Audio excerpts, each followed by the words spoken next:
کو جن عبادات کا رب ذوالجلال نے مکلف کیا ہے وہ عبادت تین قسم پر ہیں۔ نمبر جن کو بدنی عبادت کہا جاتا ہے، جس میں انسان کا صرف بدن استعمال ہوتا ہے، جیسے نماز ہے اور روزہ وغیرہ ہے۔ عبادت جن کو مالی عبادت کہا جاتا ہے، جن کے اندر انسان اپنا مال خرچ کرتا ہے، جیسے زکوٰۃ ہے، عشر وغیرہ ہے۔ اور نمبر تین وہ جو ان دونوں عبادات کا مجموعہ ہے، یعنی بدنی بھی اور مالی بھی، جیسے حج ہے اور اسی طرح جہاد۔ آج کی ویڈیو میں موجودہ وقت کی ضرورت کو مد نظر رکھتے ہوئے آپ حضرات کے سامنے صرف اور صرف مالی عبادت کے حوالے سے گفتگو کریں گے، کیونکہ موسم چل رہا ہے گندم کی فصلوں کی پکائی کا، کٹائی کا۔ اس وقت کے اندر بہت سارے دوست احباب رابطہ کرتے ہیں عشر کے مسائل سیکھنے کے لیے، تو یہ پوری ویڈیو کے اندر ہم کوشش کریں گے عشر کے مسائل آپ حضرات کی خدمت میں بیان کریں۔ پہلے تو یہ ذہن نشین فرما لیجئے کہ عشر جو ہے جس فصل کے اوپر لازم ہوتا ہے، وہ عشر دینے والی فصلیں دو قسم کی ہیں۔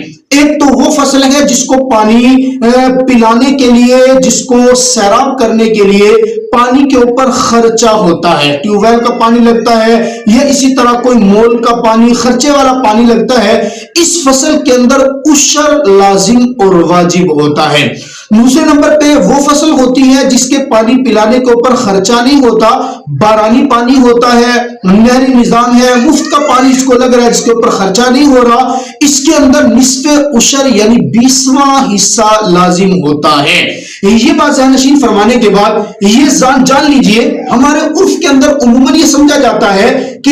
عشر صرف اور صرف گندم میں دینا ہے، اس کے علاوہ دوسری فصلوں کے عشر کے حوالے سے لوگ عموماً نہیں پوچھتے۔ بہت سارے تو عشر ادا بھی نہیں کرتے، الا قلیل بہت سارے ایسے بھی ہیں جو ادا کرتے ہیں۔ بہرحال یہ ذہن نشین فرما لیجئے، فقہا نے ضابطہ بیان فرمایا ہے، کل ما خرج من الارض ففیہ العشر، ہر وہ چیز جس کو پیداوار کی نیت کے ساتھ زمین کے اندر کاشت کیا جائے، پیداوار حاصل کی جائے، وہ جو چیز بھی ہے جتنی مقدار کے اندر بھی نکل رہی ہے، اس کے اندر عشر لازم اور واجب ہوتا ہے۔ اب اس اصول کے ذہن نشین فرما لینے کے بعد آپ دیکھ لیجئے،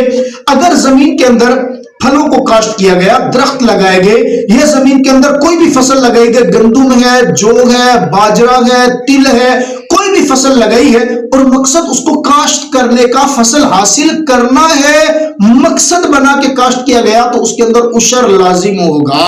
اسی طرح درخت لگائے ہیں اور مقصد اس کی لکڑی حاصل کرنا ہے، پھل حاصل کرنا ہے، تو باقاعدہ اس پر بھی عشر لازم ہوگا۔ ہاں وہ چیز جس کو کاشت کرنے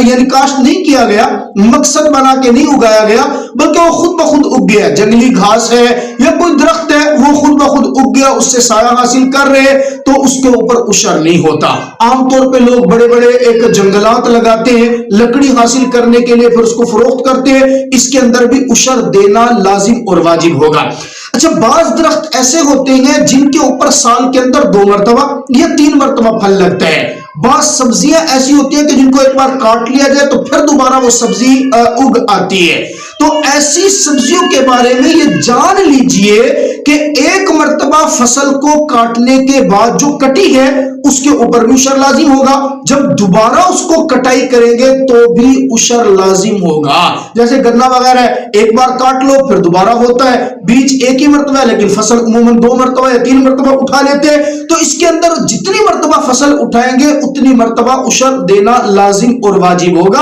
اصول وہی رہے گا کہ اگر آپ نے اس کو پانی مول کا لگایا ہے، کنویں کا لگایا ہے، پانی پلانے پہ خرچہ ہوا ہے، وہ خرچہ چاہے سولر شمسی کی مد میں خرچہ کیا ہو یا کسی اور صورت میں، تو اس کے اوپر عشر ہے۔ اگر خرچہ نہیں ہے، بارش کا پانی کافی ہو گیا ہے یا اسی طرح یہ دریا وغیرہ کا پانی پلا دیا ہے، تو اس کے اوپر نصف عشر یعنی 20واں حصہ دینا لازم ہوگا۔